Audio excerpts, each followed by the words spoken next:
Sebelum pada itu saya nak sentuh sikit ringan-ringan dulu ya. Sementara nak warm up saya punya vocal cord ataupun pita suara saya. Agak-agak boleh bertahan sedikit ya. Saya nak minta sikit apa kata cadangan kepada kerajaan lah, kepada Perdana Menteri lah, kawan saya. Kami sama-sama masuk UMNO tu awal saya sikit daripada Perdana Menteri yang ke-10 ya. Kami sama-sama pemimpin pelajar. Saya Presiden Persatuan Mahasiswa UTM pasca Akta Universiti dan College Universiti 74. Datuk Seri Anwar Ibrahim, dia Presiden Persatuan Bahasa Melayu. Dia tidak pimpin mahasiswa keseluruhannya, tapi kami berdua kebetulannya nama sama lah. Itu pun Anwar, yang ni pun Anwar. Bapa pula sama juga, dua-duanya sama nama Nabi. Seorang anak nama Nabi Ibrahim, seorang lagi Nabi Musa. Nabi Ibrahim pun ada kelebihan, bakal tak angus. Nabi Musa pun boleh belah laut. Tapi walaupun nama sama, perangai lain-lain, tak sama ya. Saya dah tengok akhir-akhir ini, kerana kami lama 10 tahun bersama dalam kabinet, dan saya adalah orang yang bersederhana dalam politik. Kalau kawan jatuh, saya tak pijak. Waktu Datuk Seri Anwar beberapa hari sebelum dia dipecat, saya antara menteri yang terakhir masih makan nasi bersama di dapur rumah beliau dan bawa dia merawat Kelantan dan sebagainya, just beberapa hari sebelum dia dibuang. Dan apabila dia dibuang, saya tidak menyerang dia macam orang lain. Keliling dia sekarang tu semua kaki maki dia dulu ya. Tapi Anwar Musa tidak maki. Kalau saya bercakap dengan dia, di mana setuju saya setuju, di mana tak setuju saya kata tak setuju. Tapi kerana beliau seorang Perdana Menteri sekarang ini, saya cadangkan supaya beliau dapat mengambil perhatian tentang perkara-perkara tertentu, terutama sekali apabila bercakap kepada khalayak. Bila dah jadi Perdana Menteri, kita bukan lagi pemimpin pelajar. Bila dah jadi Perdana Menteri, kita bukan lagi pemimpin belia. Bila dah jadi Perdana Menteri, perkataan-perkataan kita dinilai, disuka, dan akan diperhitungkan oleh rakyat secara keseluruhannya. Yang saya nak sentuh hari ini sikit saja. Ini soal kekeliruan yang timbul tentang siapa sebenarnya yang menghapus hutang peneroka Felda ni. Sebab di Jepun ni ada banyak kawasan Felda. Jadi bila saya tengok statement-statement ni, pemimpin-pemimpin janganlah jadi macam budak-budak ya, bergaduh harta perkara yang bukan saja remeh, tapi perkara yang orang kata terlalu tidak kena pada tempatnya. Saya ada sikit authority, ada sikit local standby untuk bercakap hal ini, kerana sewaktu keputusan itu dibuat, saya adalah anggota kuasa yang diketuai oleh Tan Sri Wahid Omar. Kerajaan Perikatan Nasional, kerajaan pimpinan Tan Sri Muhyiddin buat jawatan kuasa untuk nak tengok macam mana cara nak baiki Felda ni, sebab dah teruk sangat. Dan antara perkara yang diberikan perhatian ialah soal hutang peneroka, kerana dirasakan tidak adil kepada peneroka. Banyak perkara hutang peneroka tu yang peneroka merasa sebagai tidak adil. Misalnya dalam hutang peneroka dikatakan peneroka kena bayar sebab Felda buat membaca misalnya 5 kali setahun, tapi kadang-kadang membaca tak sampai 5 kali setahun, peneroka tetap juga kena bayar. Ada juga soal penyata-penyata yang ragu. Ada juga perkara-perkara yang dilakukan oleh pengurusan, peneroka-peneroka tidak terlibat dalam buat keputusan, tapi semuanya dikira sebagai hutang. Jadi oleh kerana hutang itu, pertamanya hutang dah terlalu lama sehinggakan peneroka terpaksa mengambil masa yang lama nak membayar, dan kadang-kadang harga sawit begitu rendah, hutang tetap kena bayar. Jadi semuanya dilapor kepada Jemaah Menteri waktu Tan Sri Muhyiddin menjadi Perdana Menteri, dan kami bincang masalah Felda ni ada banyak. Masalah hutang peneroka itu baru satu daripada masalah. Dia ada lagi masalah FGV, bila di public listedkan menghadapi masalah. Ada masalah pembelian estate yang timbul keraguan. Ada masalah dalam bahasa PM sekarang soal tata kelola. Ada masalah cash flow. Ada masalah komitmen Felda nak membayar hutang-hutang mereka kepada institusi bank. Jadi banyak masalah itu. Hutang peneroka satu daripada masalah. Kabinet dan Yang Amat Berhormat Perdana Menteri ketika itu Tan Sri Muhyiddin yang membuat keputusan hutang peneroka yang melibatkan 100,000 lebih peneroka seluruh negara dipersetujui untuk dihapus kira. Orang yang menghapus kirakan hutang peneroka adalah Tan Sri Muhyiddin Yassin, bukan Anwar Ibrahim.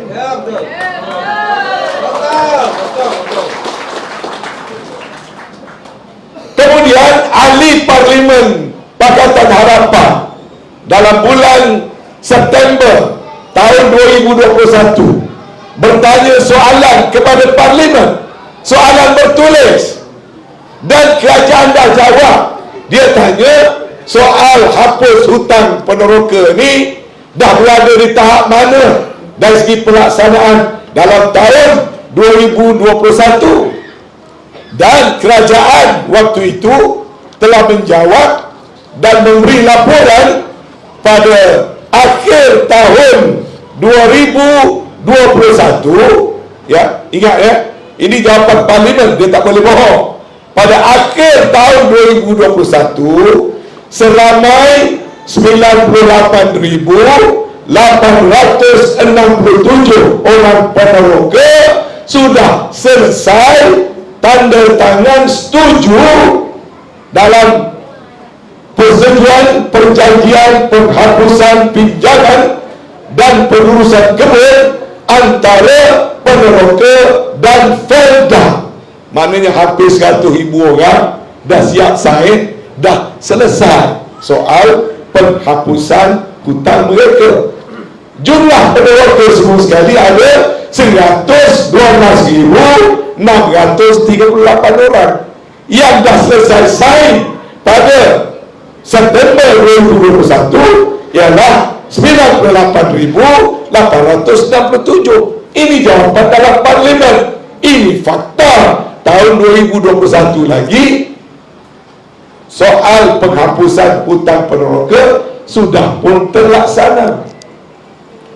Walaupun soal hapus kira hutang peneroka dah dilaksanakan, perjanjian pun dah selesai sign, tapi urusan nak bagi Felda belum selesai. Dan itu tidak salah Tan Sri Muhyiddin, sebab pada awal tahun 2022 beliau dijatuhkan oleh Zahid Hamidi sebagai Perdana Menteri. Tentu tuan-tuan masih ingat, awal tahun 2021 Tan Sri Muhyiddin dah tidak jadi Perdana Menteri, tetapi keputusan kabinet telah pun dibuat dan penghapusan bagi hutang peneroka sudah pun dilaksanakan. Tapi ada benda-benda lain dalam proses pelaksanaan, termasuk waktu Perdana Menteri Datuk Seri Ismail Sabri Yaakob. Antaranya ialah apabila Felda tak boleh kutip duit dengan peneroka, Felda perlu duit nak bayar hutang-hutang dia kepada bank dan sebagainya. Maka kerajaan kena ada formula. Tak boleh hanya hapuskan hutang, tinggalkan saja Felda begitu. Lalu kerajaan sudah ada kaedah bersetuju untuk melancarkan bond. nak melancarkan sukuk, dan sukuk itu prosesnya panjang, perlu diambil tanggungjawab oleh kementerian-kementerian lain. Itu yang belum selesai. Bila Datuk Seri Anwar Ibrahim datang, saya dengar dia bersyarah, dia kata dia buka fail, hutang belum hapus, dia buka fail, dia sign. Kerajaan tak bertindak dengan cara begitu. Bukan Perdana Menteri buka fail macam dia pejabat tanah. Perdana Menteri buat keputusan, dia kena bawa dalam kabinet. Yang dia sign itu pula kena tengok, sign sebagai Perdana Menteri ke, sign sebagai Menteri Keuangan. Dulu zaman Tan Sri Muhyiddin, Menteri Keuangan orang lain, Perdana Menteri orang lain.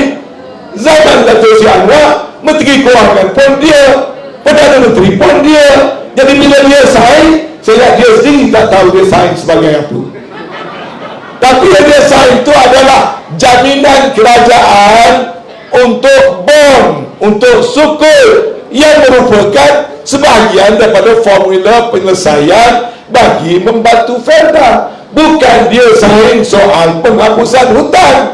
Penghapusan hutang sudah terlaksana tahun 2021. Jadi saya cakap tu secara ringkas sebagai nasihat, sebagai seorang kawan.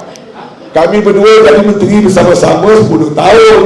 Dulu pun kawan, sekarang pun kawan, masa akan datang pun tetap kawan. Kita kerja sebagai menteri ini kerja untuk rakyat, tak ada peribadi, tak ada soal peribadi, ya. Kita kerja atas soal-soal yang dasar. Yang betul kita kata betul, yang salah kita kata salah. Jadi oleh kerana ceramah ini patutnya dibuat di Felda dan tak dapat dibuat di Felda, maka saya harap izinkanlah saya tadi menyentuh sikit, nak berikan gambaran kepada peneroka Felda. Saya terima kasih untuk PN10 ke, PN9 ke, PN8 ke, kena rela orang Felda. Saya setuju.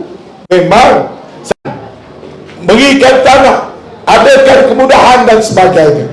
Tetapi daripada satu masa ke satu masa, keadaan ekonomi berubah, berbeza. Yang ada di hadapan kita bukan lagi peneroka Felda yang asal, tetapi generasi kedua, generasi ketiga Felda yang keperluannya sudah tidak sama dengan generasi pertama dulu.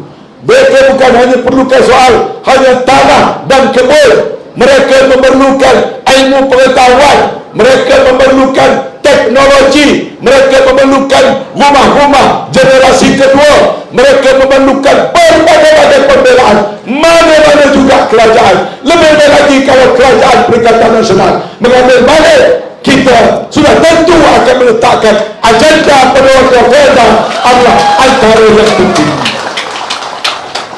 Yang jadi masalah ini tuan-tuan sekalian, termasuk apa yang saya lalu. Sebelum saya sambung, saya nak susun jari 10. Mohon maaf kepada kawan-kawan saya di Jepun, semuanya sahabat karib saya. Datuk Salim, mantan ahli parlimen, sahabat yang paling karib macam adik-beradik. Saya tak tahu tuan-tuan tahu ke tidak, dia banyak sependapat dengan saya.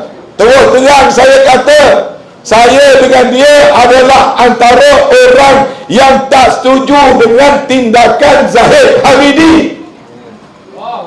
Saya ulang, kami tidak setuju, bukan secara peribadi. Ini kerana soal pertimbangan politik masing-masing.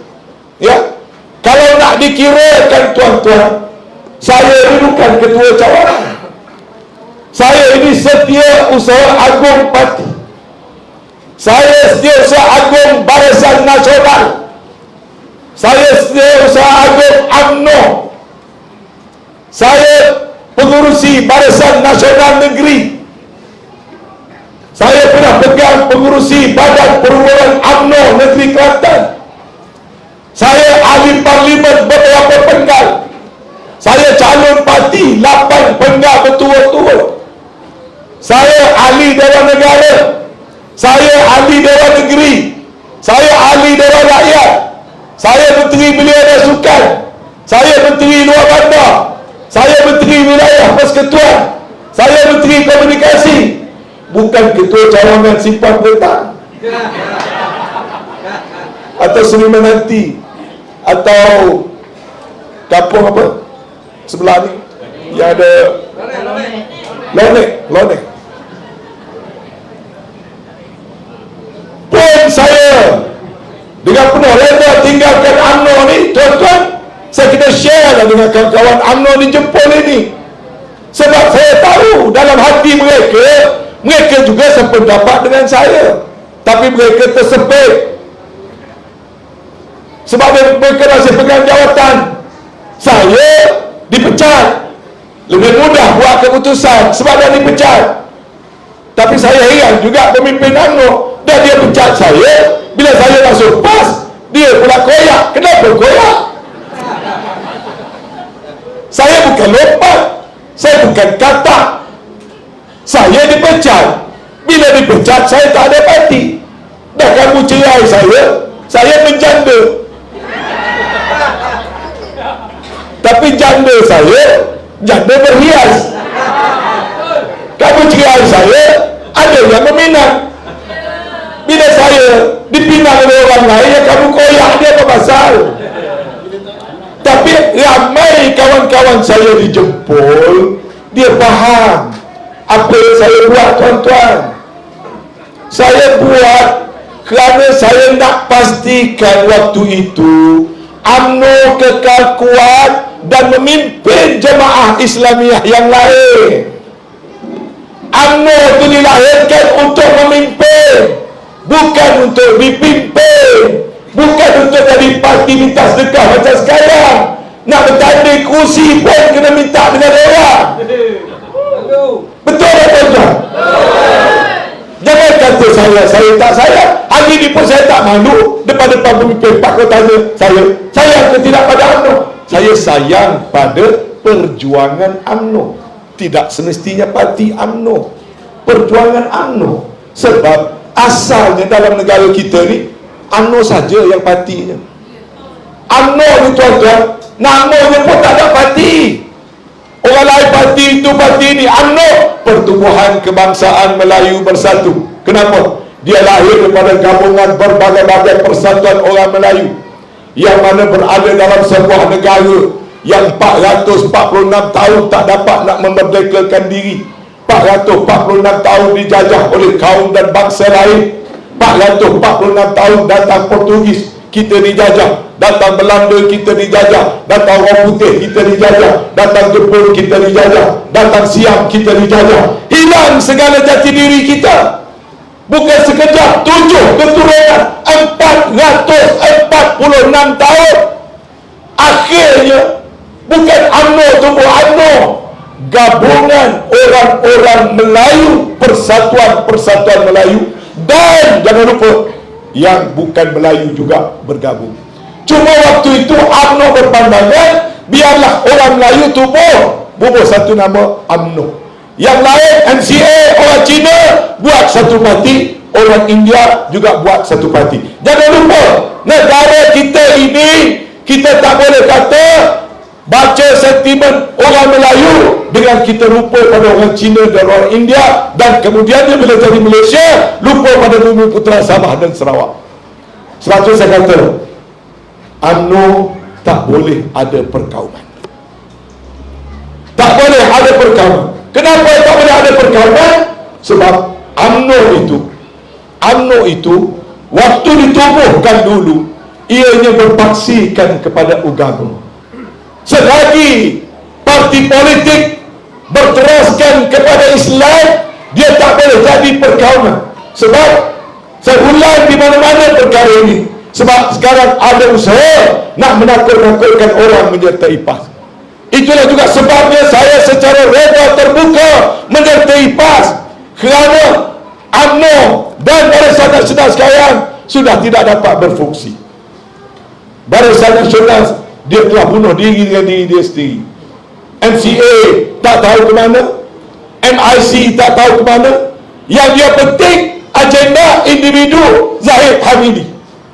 Itu bukan Barisan Nasional, itu bukan UMNO, UMNO dan Barisan Nasional itu ialah gabungan permuafakatan mendahulukan perjuangan.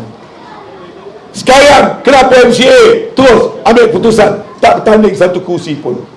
Adalah kerana Barisan Nasional tu ada hanya pada nama je pilihan raya akan datang ini. Oleh kerana gambarnya dah cek, pakara lagi dah cek, tapi MCA dah tak ada situ, MIC dah tak ada situ.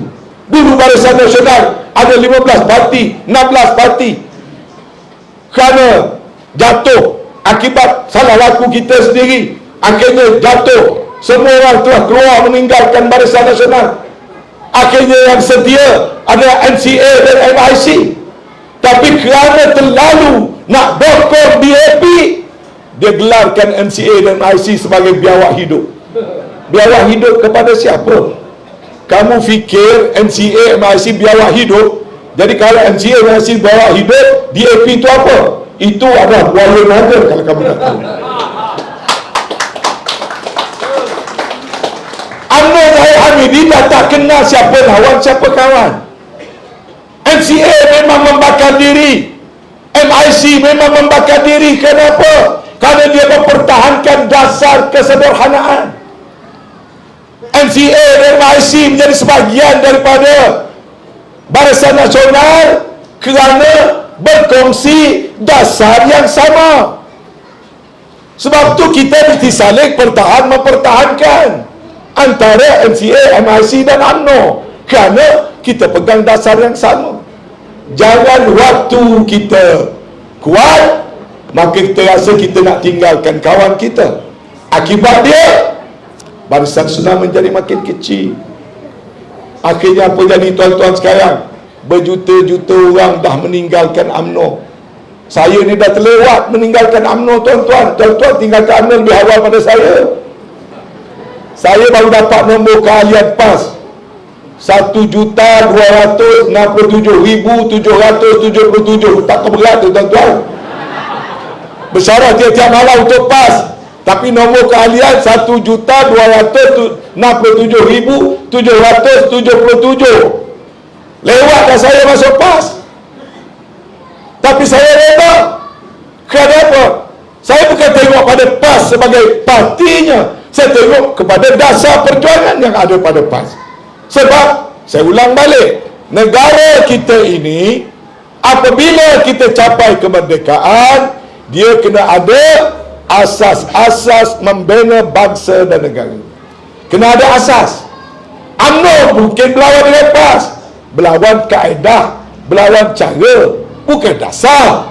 Dasar dengan UMNO dengan PAS tetap sama daripada dulu. Dia cuma berbeza kaedah. Kita boleh berbeza kaedah, tapi dasarnya penting. MCA cara berbeza, tapi dasar sama. MIC dasar sama. Tapi bila kita nak ambil PKR, PH dan juga DAP, kena renung baik-baik sebab dasarnya terlalu sangat berbeza. Kita tidak bergaduh soal peribadi. Hari ini saya dapat surat saman daripada Yang Berhormat Tan Sri Lim Kit Siang. Saya sampai di Jepun, orang rumah call, dia kata ada surat.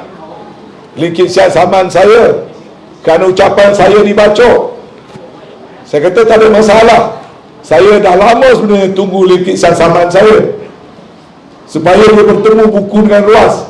Dia jangan fikir dia boleh bully Anwar Musa. Ya. Saya berpegang pada apa yang saya kata. Dia saman saya lusa, saya akan arahkan pula lawyer saya saman dia. Sebab dalam Facebook dia kata Anwar Musa sejak masuk PAS, perkara pertama dia lakukan ialah dia tiru Haji Hadi kerana dia membuat tuduhan-tuduhan yang liar dan tidak berasas. Itu juga cuba mencemarkan kewibawaan saya sebagai orang politik. Maka saya akan mendakwa Lim Kit Siang kerana cuba membuat defamation terhadap saya. Saya harap dia pertahankan diri. Yang dia dakwa saya tak ada masalah. Malam ni pun saya boleh ulang sekali lagi supaya lawyer Lim Kit Siang ambil ucapan dibaca, ambil lagi ucapan dijemput, gabung dua-dua, bawa ke mahkamah. Sila bawa. Kita ni orang perjuangan. Orang perjuangan, kita tidak mudah boleh diugut ataupun nak diapa-apakan selagi mana kita berkata benar. Saya menentang Zahid kerana saya pegang pada kebenaran. Saya tolak DAP, saya pegang pada kebenaran. Dan saya bukan bercakap di belakang. Tiap-tiap malam saya berpidato secara terbuka. Nak saman, bring it on. No problem. Tak ada masalah. Rakyat negara ini tidak boleh nak dibuli, nak ditipu oleh mana-mana ahli-ahli politik. Saya telah menguraikan sejarah politik negara kita dan sejarah DAP. DAP bermula dengan parti PAP. Apabila Tengku Abdul Rahman terima Singapura masuk ke dalam Malaysia, pilihan raya pertama tahun 65, kata silap saya, Chen Man-Heng bertanding di Seremban atas tiket PAP dan Deden Nayar bertanding di Bangsa atas tiket PAP. Dalam proses kempen itu, Tengku Abdul Rahman melihat kempen-kempen berbaur tidak sehat, kempen-kempen berbaur perkauman yang tidak sesuai dengan naluri dan rakyat Malaysia yang kita merdekakan berdasarkan pada social contract yang tertentu. Islam ada tempat dia, bukan Islam ada tempat dia. Bumi Putera ada kedudukan dia, bukan Bumi Putera ada kedudukan dia. Tanah adat, tanah Rizal Melayu, soal bahasa, soal agama adalah social contract.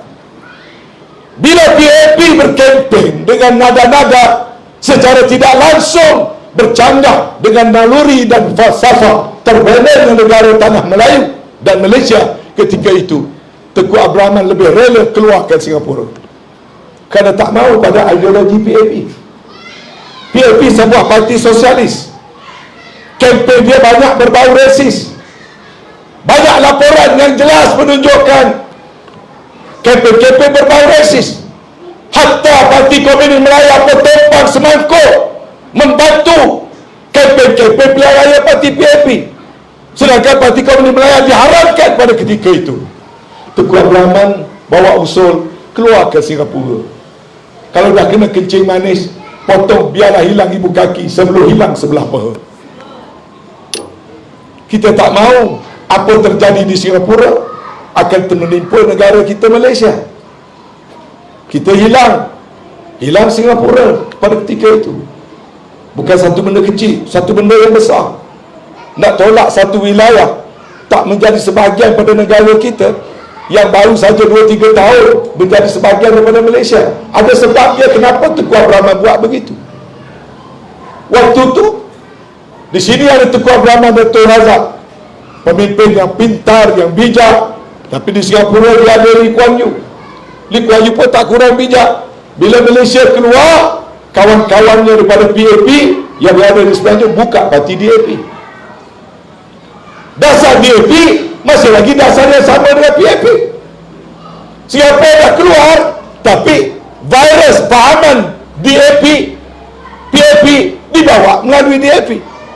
Apa benda nak dakwa saya? Buka balik sejarah, buka perlembagaan kamu, buka teks ucapan kamu, cek apa perbuatan kamu. Itu sejarah, tidak boleh dibagi. Dan saya kata, selepas saja DAP dibuka, sekali pilihan raya saja, 69 datang pilihan raya lagi sekali, reka ceritanya sudah berlaku rusuhan kaum dan peristiwa 13 Mei.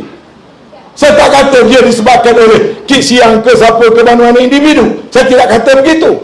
Saya kata kempen-kempen pilihan raya menjelang tahun 69 terdapat dalam banyak laporan tersimpan di Bukit Aman, pemimpin-pemimpin yang berucap membakar semangat perkauman. Dan selepas pilihan raya 69, perolakan-perolakan berlaku, singgung-menyinggung berlaku, akhirnya berlaku pertumpahan darah.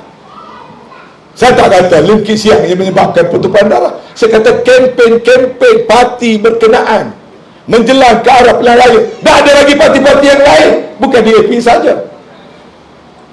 Dan saya juga kata waktu malam berlaku peristiwa 13 Mei, Saya sendiri kata, Lim Kissia tak ada di Kuala Lumpur. Dia baru menang Kota Melaka. Dia tak ada di Kota Melaka. Dia dah habis buat sambutan meraihkan kemenangan di Kota Melaka. Dia terbang pergi ke Kota Kinabalu. Kalau waktu itu Kota Kinabalu ada pilihan yang kecil.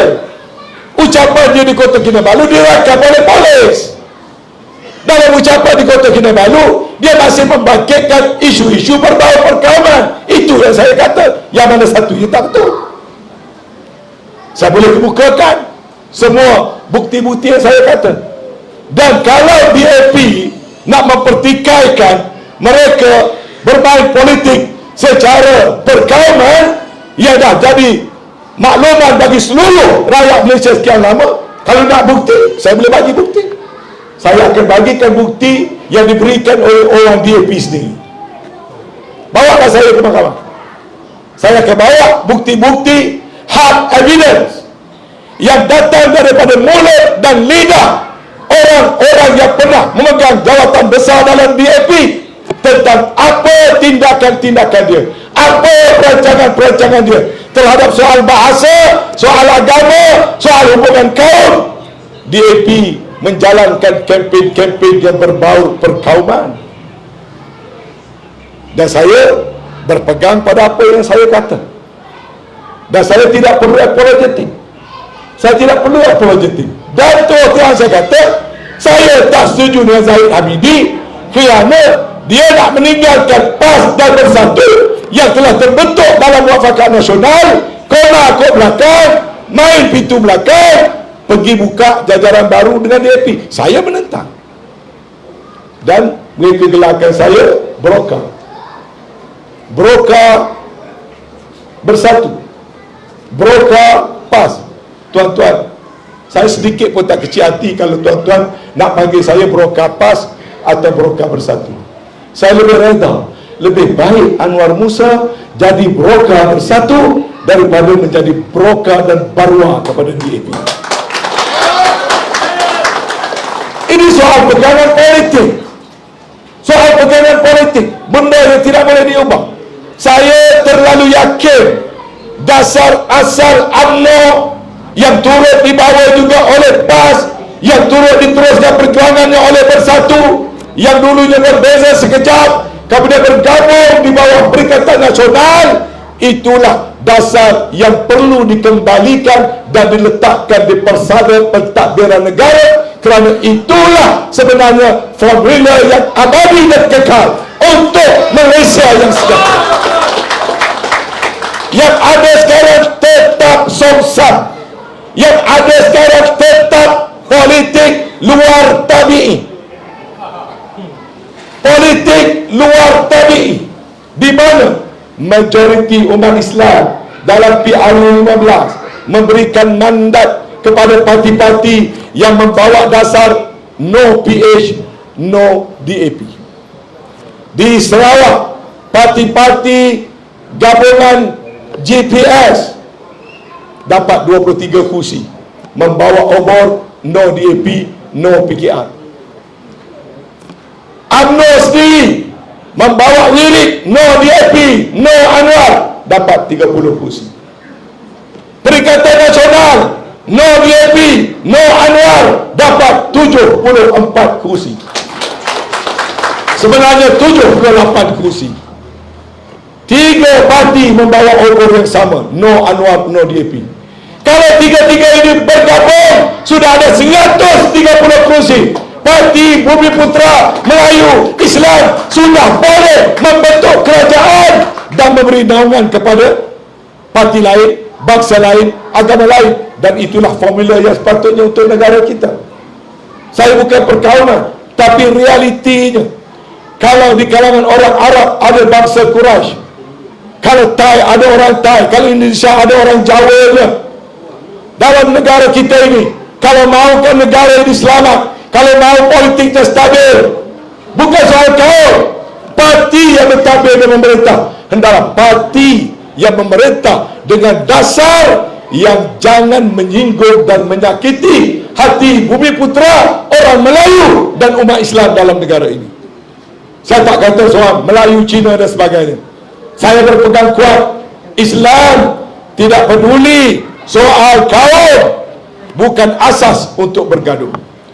Rasulullah menghalang umat Islam daripada jadi perkauman.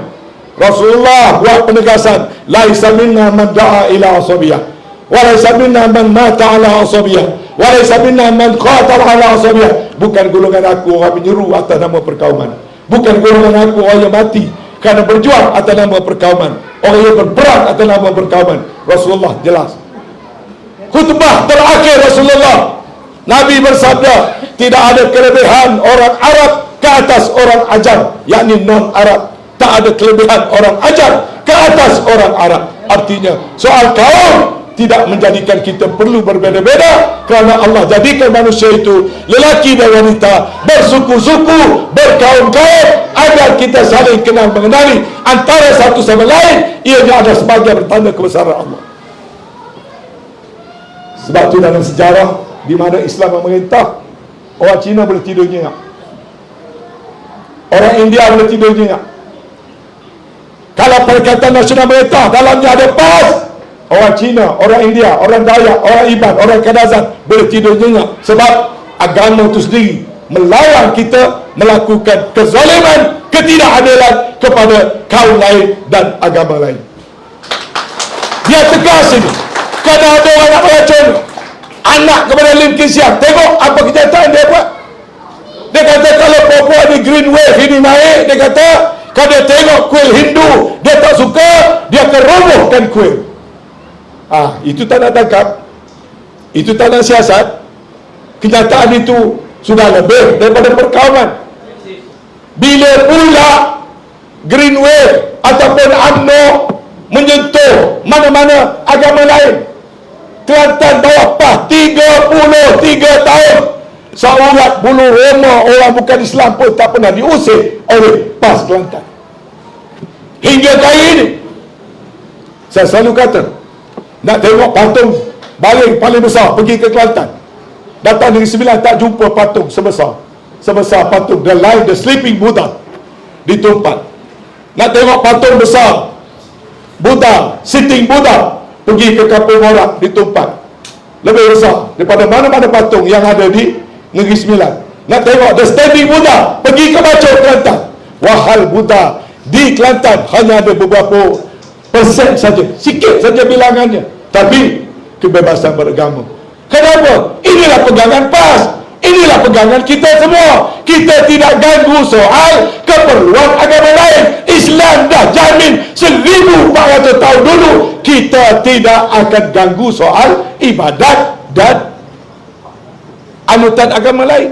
Hari-hari kita baca, qul ya ayyuhal kafirun la a'budu ma ta'budun wa la antum 'abiduna ma a'budu wa la ana 'abidun ma 'abadtum wa la antum 'abiduna ma a'budu lakum dinukum waliyadin. Beritahu kepada orang kafir, kami tidak akan sembah apa kamu sembah, dan kamu tidak sembah apa kami sembah.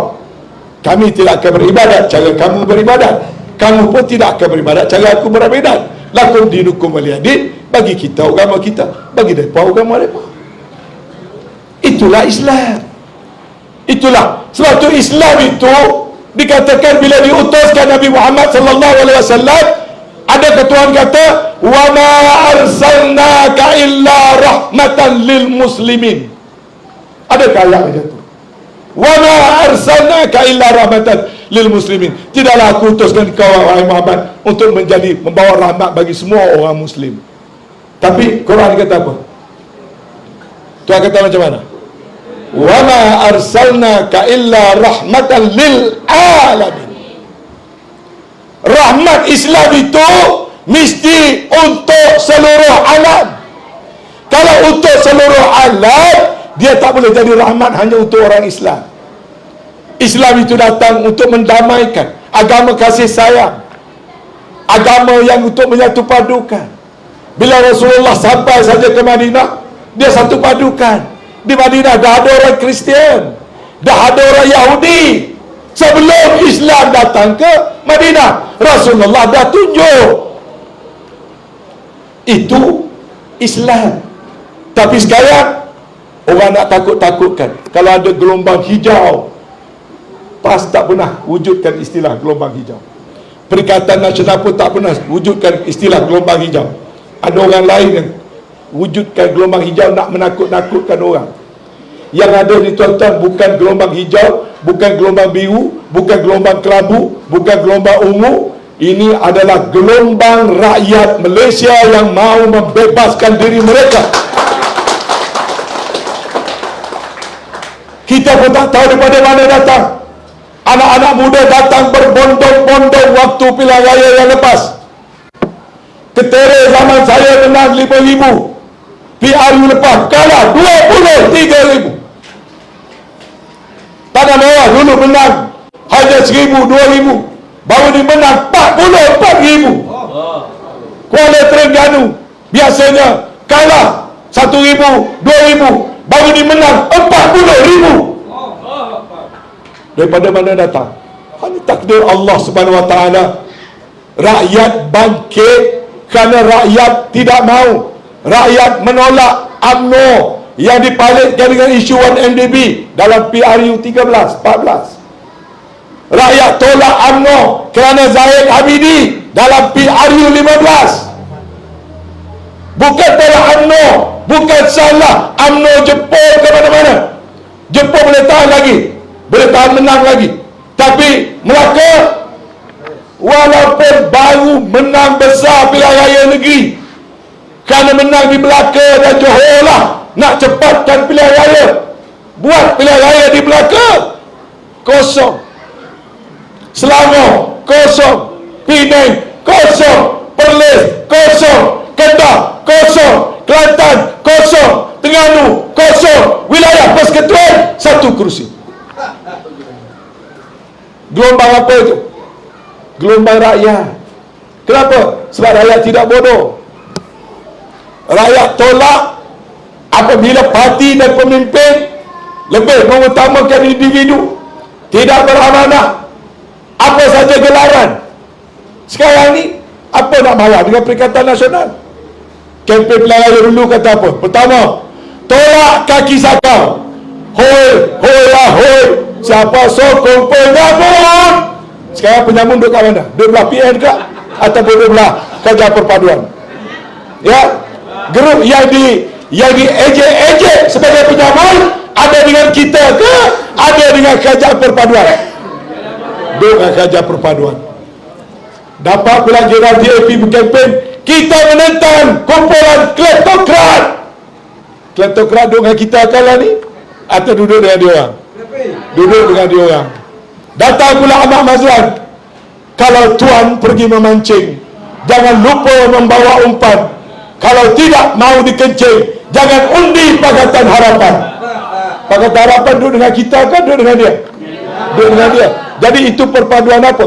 Perpaduan antara kleptokrat, kakistokrat, kleptokrat dan segala krat-krat. Bukan Perikatan Nasional. Tidak ada dengan kita. Jadi tuan-tuan, isunya sekarang ini dalam pilihan raya akan datang ialah bagaimana nak menyelamatkan negara kita. Ini isunya. Benda ni tak boleh direka-reka.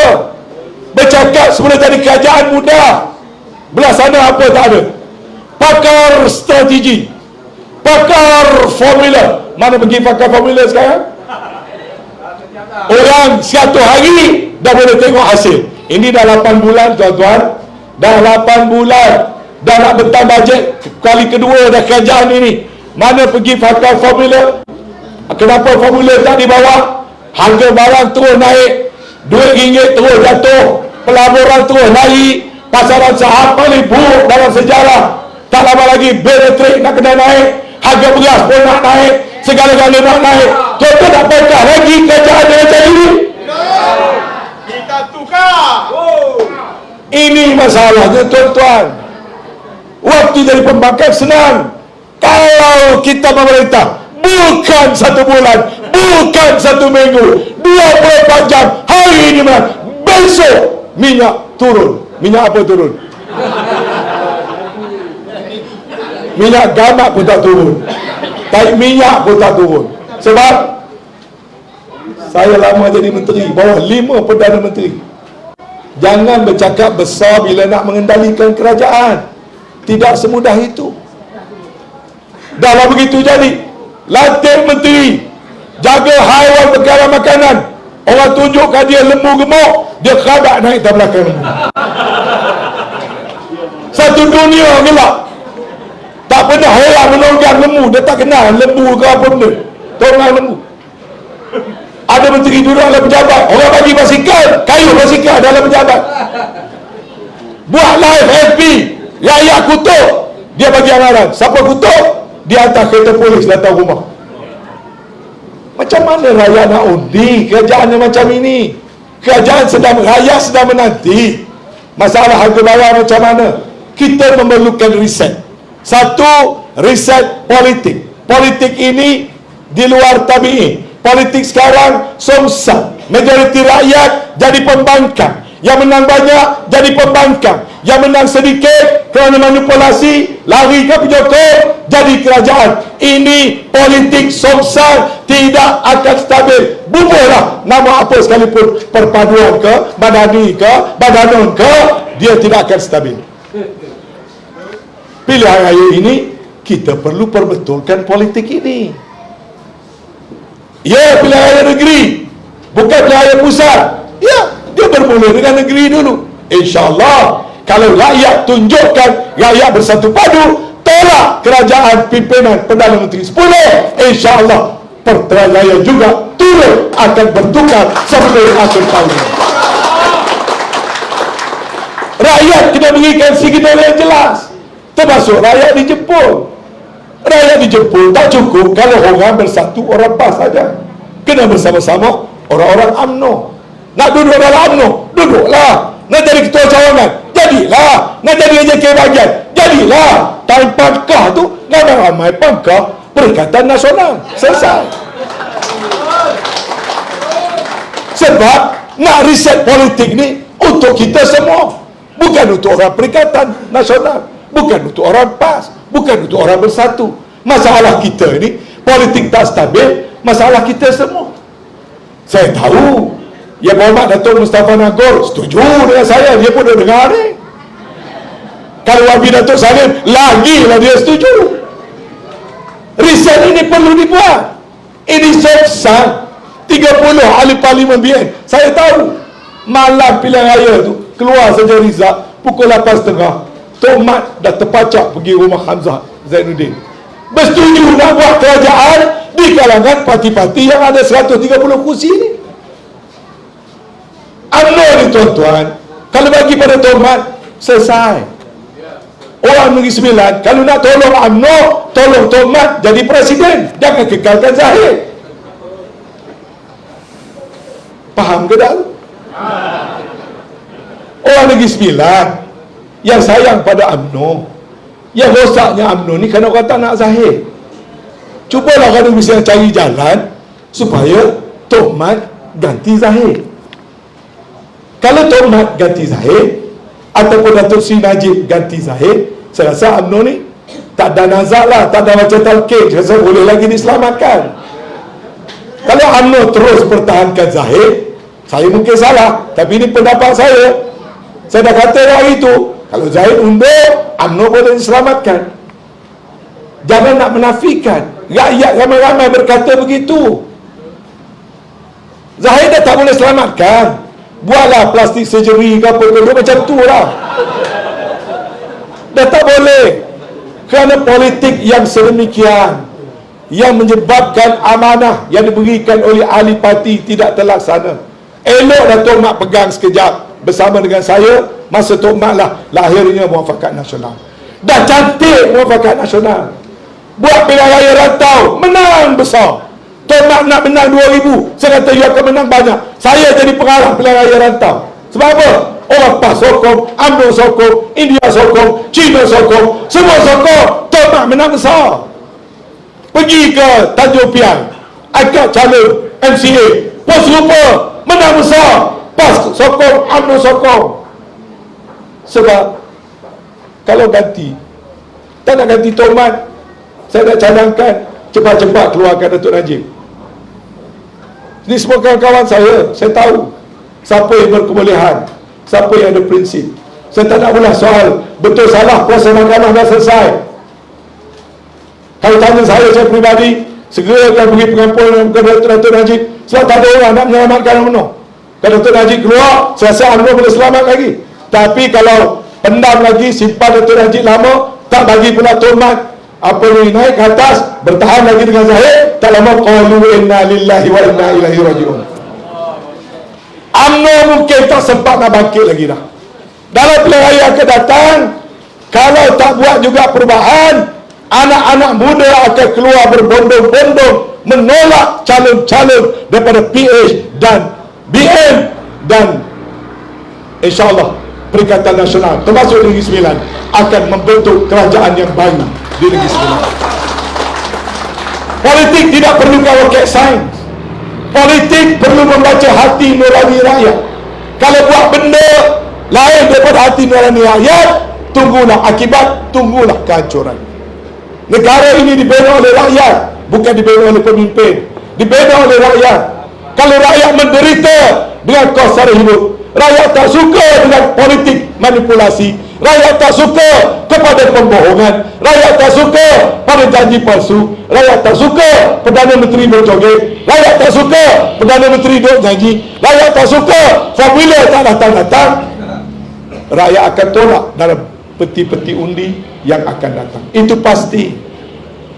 Sebab itu tuan-tuan, saya kata 3 riset yang kita perlukan. Pertama, riset politik. Betul kan?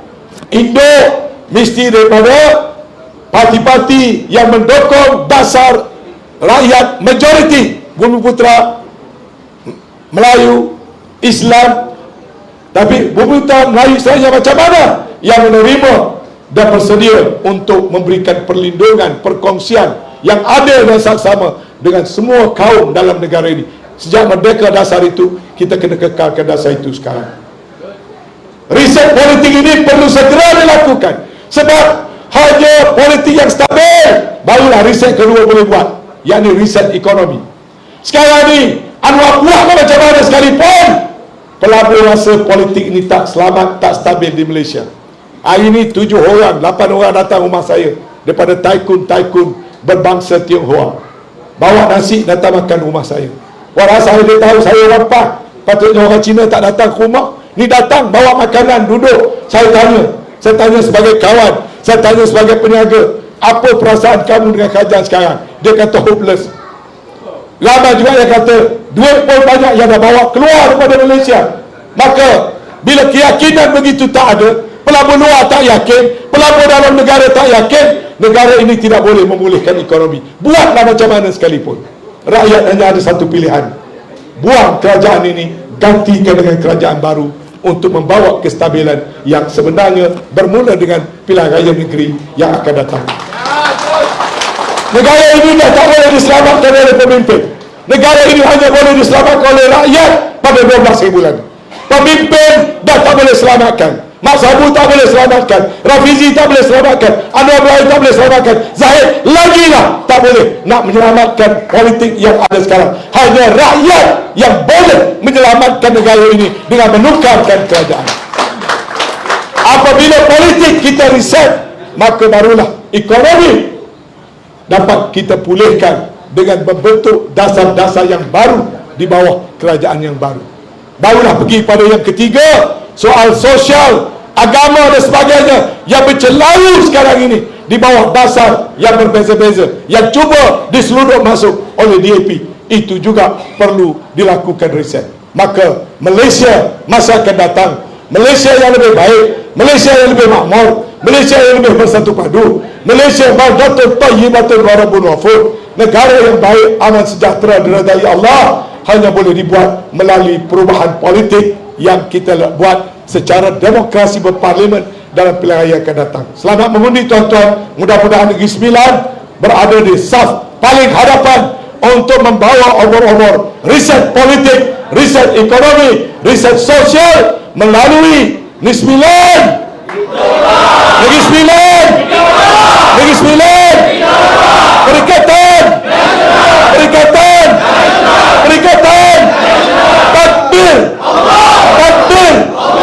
Takbir. Jazakallahu khairan katsira wa billahi taufiq wa hidayah. Wassalamualaikum warahmatullahi wabarakatuh.